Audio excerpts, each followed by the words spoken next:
Bonjour chers amis, je tenais à faire cette vidéo pour vous montrer comment est-ce qu'on pouvait faire pousser des champignons chez soi. Très utile quand il fait très sec, comme dans cette période où on ne trouve aucun champignon en forêt.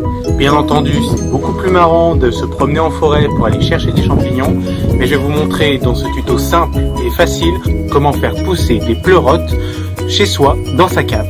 C'est parti. Il nous faut d'abord de la paille. Alors, pour trouver de la paille, c'est simple. Moi, j'ai demandé à ma maraîchère qui m'a donné plusieurs ballots de paille. Si vous n'allez pas sur le marché, je vous conseille d'aller voir des agriculteurs et leur demander gentiment 1 ou 2 ballots de paille en échange, bien entendu, de champignons que vous aurez fait pousser. Mais cette paille-ci, elle est trop grosse. Comme vous pouvez voir, les fibres sont trop grandes. Elle ne permet donc pas à ce que le champignon puisse se développer comme il faut. Il va donc falloir couper cette paille.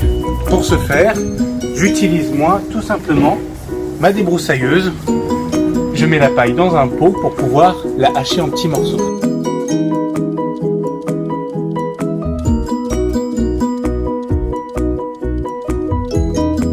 Une fois qu'on a de la paille coupée en petits morceaux, il va falloir la poser dans un récipient dans lequel on pourra mettre de l'eau chaude.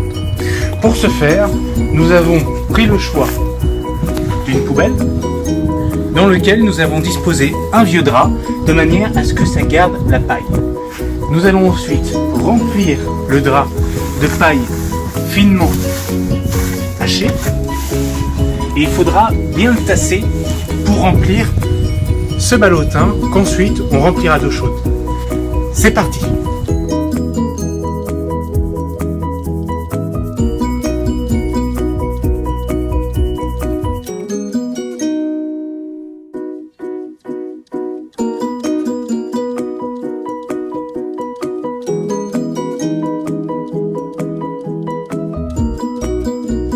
Une fois que notre paille est bien hachée, on va pouvoir fermer notre drap et mettre en place notre eau chaude, élément essentiel pour faire pousser les champignons.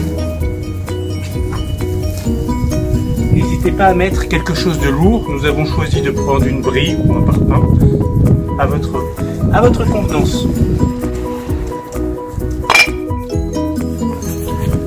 Nous récupérons notre eau chaude et nous la versons généreusement sur la paille. C'est parti!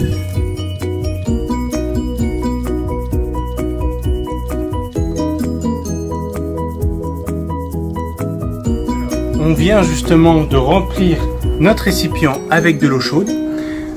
Pourquoi remplir son récipient avec de l'eau chaude? En fait, dans la paille, il y a du glucose. Et avec de l'eau chaude, ça permet justement de chasser le glucose de la paille, ce qui va permettre à l'eau et à l'humidité de rester dans la paille pendant le temps que les champignons vont pousser. Donc c'est une étape importante. Il faut que l'eau généralement soit chauffée entre 80 et 90 degrés et que vous la laissiez reposer comme ceci de 3 à 5 heures. Donc enlevez la paille. Parce que la paille ne doit pas être totalement mouillée, il faut la laisser un petit peu sécher, elle ne doit pas être non plus totalement sèche. Donc il va falloir qu'elle soit un petit peu humide, mais pas trop. Il va falloir également que la paille ne soit pas trop chaude, parce que si elle est trop chaude, le champignon ne va pas se développer. Elle peut être légèrement tiède, mais sinon elle doit être froide ou tiède.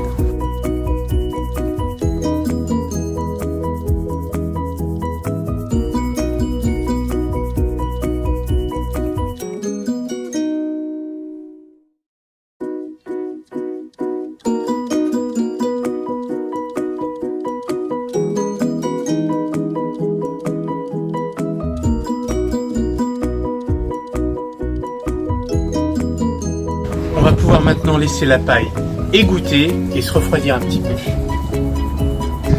Donc voilà, notre paille est prête pour accueillir le mycélium. Donc le mycélium ici, ce sont donc les graines de champignons, donc qui vont faire pousser les champignons.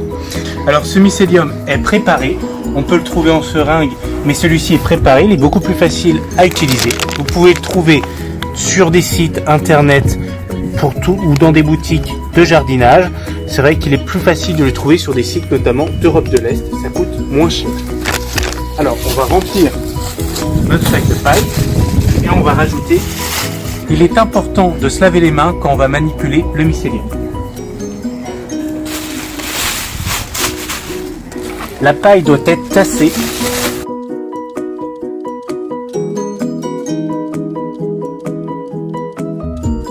On va installer donc les graines de mycélium sur le tour de notre ballotin de paille.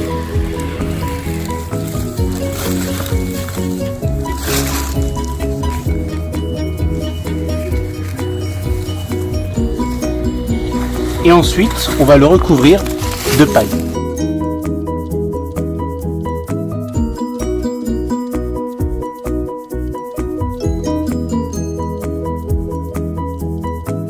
Nous venons donc justement de finir de remplir notre sac avec le mycélium. On va chasser l'air. L'objectif étant bien entendu de tasser le plus possible la paille pour éviter qu'il y ait de l'air dans le ballotin. Une fois que le sac est refermé, on va le scotcher et ensuite on percera les trous pour que les champignons puissent pousser.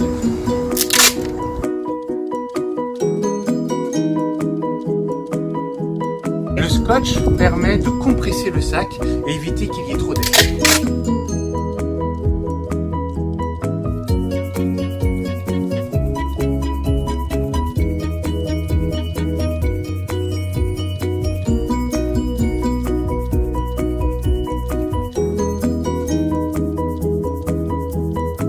Nous allons donc percer les trous. Il est important de ne pas oublier de percer des trous en bas pour que s'il reste de l'eau, elle puisse s'écouler.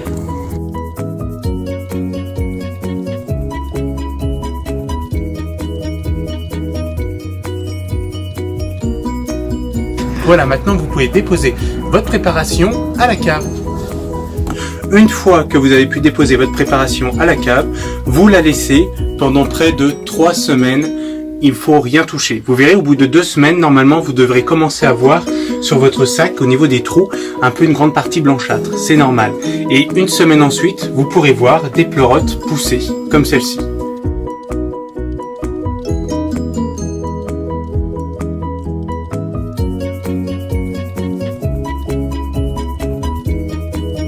Il ne vous restera plus qu'à les cueillir.